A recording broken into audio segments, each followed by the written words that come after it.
Con ustedes, el profesor Pablo Pelotudelli. Buenos días, buenas tardes o buenas noches, alumnos. Depende de cuándo estén viendo este video. Y respondiendo a las infames versiones que indican que me pondría contento si se muere cierta gente, respondo: si yo estuviera tomando cerveza y viendo televisión y recibiera semejante noticia, seguiría tomando cerveza y viendo televisión. Y ahora sí, comenzamos con la clase sobre la época arcaica en la Grecia antigua. Estamos en un mapa del Mediterráneo en la época arcaica, griega. Acá están las principales zonas de colonización. El sur de Italia, también llamado la Magna Grecia, junto con gran parte de la isla de Sicilia, y la zona del Ponto Euxino, hoy conocido como el Mar Negro. Jonia, recordemos, ya estaba colonizada por los griegos desde la Edad Oscura. De hecho, Jonia es parte del mundo helénico central, como si estuviéramos en Grecia continental, al igual que las islas del Egeo. Magna Grecia se llamaba así básicamente porque la tierra en Italia era muchísimo más rica que de donde ellos provenían, donde solamente el 20% de la tierra es cultivable por ser un terreno muy montañoso. Entonces para ellos esta zona era muy rica, por eso lo llamaban la Magna Grecia. Por acá estaba la polis de Nápoles, que no en vano es Neapolis, polis nueva. Acá está Marsella, Marsilia, que digamos es también una colonia griega. Inclusive llegaron a tener algunos puestos en la costa mediterránea de España. La primera zona de colonización fue en el siglo VIII, la Magna Grecia, y la segunda fue alrededor del Ponto Euxino en el siglo VII y VI especialmente. Recordemos, siempre están alrededor del mar, rara vez van tierra adentro, para tener comunicación con las diferentes polis, y además, acá, entonces para ellos también es una zona enormemente rica. Bueno, sacada directamente de Wikipedia, esta armadura hoplita es alrededor del 720 a.C., o sea, una de las primeras que hay, ¿no? El escudo, el casco y la coraza. Bien el hombre, es lo que se llamaría comúnmente infantería pesada. Es decir, uno no se puede movilizar rápido con todo este equipo. Todavía falta la parte de abajo, inclusive las armas. Esta es la falange hoplita. Una formación de gente que tiene casi el mismo equipamiento, varía un poco de acuerdo a la riqueza, algunos tenían coraza, otros no, pero todos tienen el escudo, el oplón, que es lo que dan para la formación, y las lanzas. La cuestión acá es ir ordenado y que los de atrás empujen a los de adelante. Cuando hay un enfrentamiento entre hoplitas se parece a un scrum de rugby. Se enfrentan las dos masas y a ver cuál es la que rompe primero. La que rompe primero es la que pierde. En general son batallas con pocos muertos, porque los que rompen tiran parte del equipo y se van corriendo. Y estos, como son infantería pesada y el equipo pesa alrededor de 32 kilos, es decir, es difícil correr con todo ese peso. Entonces los que tiran parte del equipo se pueden ir más rápido. En la Grecia arcaica comienza a surgir la polis, es decir, una organización política formada por un lugar de reunión, el asti, y un territorio circundante, llamado la chora. La polis normal tenía un radio de alrededor de 5 o 6 kilómetros y una población que estaría entre los 2.000 y 4.000 habitantes, en su enorme mayoría campesinos.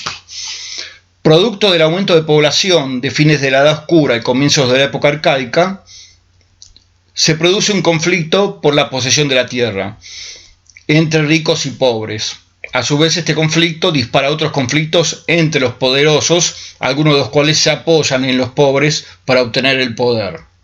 La falta de tierra en las polis no es como dice Finley, tanto absoluta como relativa. Absoluta en el sentido de que el crecimiento de población necesariamente hace que haya menos tierra por cada habitante, pero al mismo tiempo es relativa en el sentido de que la tierra también estaba mal distribuida.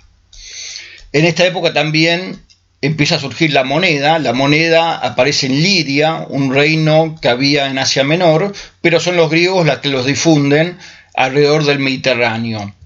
En aquel momento la moneda valía lo que verdaderamente decía, es decir, si la moneda era de bronce y decía 5, uno lo pesaba en la balanza y pesaba 5. Es decir, y estaba en un lugar, en la moneda estampada el símbolo de la polis que la había acuñado. Es decir, que esa polis garantizaba que la moneda tenía ese valor. Es decir, que en ese momento no era moneda fiduciaria, sino que valía por sí misma. Una moneda fiduciaria sería lo que hoy es el billete, un papelito que representa un valor. En cambio, la moneda en aquel momento tenía un valor en sí misma. También aparece la franja hoplita, de la cual se habló anteriormente, y que ayuda al surgimiento del sentido de comunidad entre los ciudadanos de la polis, al combatir hombro contra hombro y escudo contra escudo, sin que nadie sobresaliera en el combate, puesto que el héroe ya de la época homérica no tiene sentido en este nuevo tipo de forma, en esta nueva forma de combate. Y aparece el esclavo mercancía, algo que veremos más tarde, pero ya no es la esclavitud patriarcal que se ve en Homero. La stasis, esta crisis entre quienes tenían mucha y poca tierra, tiene dos soluciones. Una, la que ya vimos, la colonización, la búsqueda de nuevas tierras. Y otra es la reforma interna dentro de la polis, la cual se da por dos tipos de personajes. Los legisladores, como Solón en Atenas o Licurgo en Esparta, Licurgo una figura legendaria, y los tiranos, como Pisístrato en Atenas, que es el más famoso. Los tiranos son aquellos que toman el poder por fuera de la ley, pero no necesariamente son malos gobernantes, o gobiernan de una manera despótica, que es como la palabra se va a comprender posteriormente. Quienes escriben acerca de los tiranos son gente aristocrática y en realidad son los tiranos los que es un aristócrata que se impone sobre otros. O sea que en general es por eso que tienen mala fama.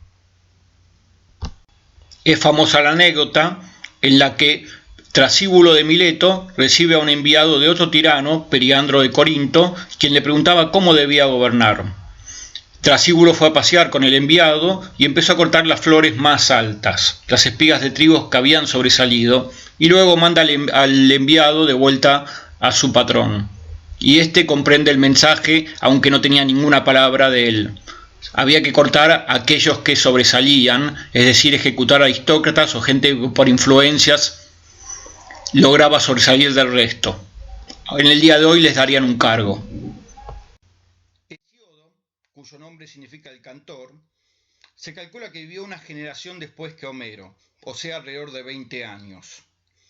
Para la historia económico-social, 20 años no es nada, como decía Gardel, y por lo tanto, si Homero está relatando los valores de la sociedad en que vivía, se puede analizar en cuestiones económico-sociales a Homero y Hesíodo juntos. Hesíodo, el poema de Hesíodo, Los trabajos y los días, ya habla de las tareas de campo, lo cual no implica que sea desde el punto de vista de un trabajador normal, sino de alguien que posee al menos una mediana propiedad. Vemos en el subrayado rojo las siguientes líneas. Oh reyes, tened en cuenta también vosotros esta justicia, pues de cerca metidos entre los hombres, los inmortales vigilan a cuantos con torcidos dictámenes se devoran entre sí, sin cuidarse de la venganza divina. El tema es obviamente la injusticia, y si vemos en la misma página, sobre el fondo la segunda línea, dice los jueces devoradores de regalos, o sea, gana el que más soborna, más o menos como funciona la justicia hoy. El trabajo no es ninguna deshonra, la inactividad es una deshonra. Si trabajas, pronto te tendrá envidia el indolente al hacerte rico. La valía y la estimación van unidas al dinero. En este fragmento se puede percibir un inusitado elogio al trabajo y también la valía del dinero, es decir, la importancia de la propiedad privada. Una vergüenza denigrante embarga al necesitado, una vergüenza que hunde completamente a los hombres o les sirve de gran provecho, una vergüenza que va ligada a la miseria igual que la arrogancia al bienestar. Acá se muestra claramente la idea que va a haber de la pobreza a lo largo del mundo antiguo. Ser pobre no tiene nada de digno, muy diferente al cristianismo. Aprecia al amigo y acude a quien acuda a ti. Da al que te dé y no des al que no te dé. A quien da cualquiera da y a quien no da nadie da.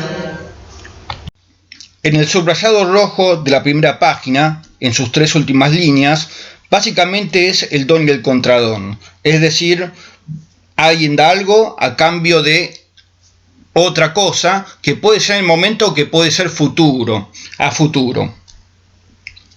Así va a ser en el mundo antiguo, es decir, algo por algo.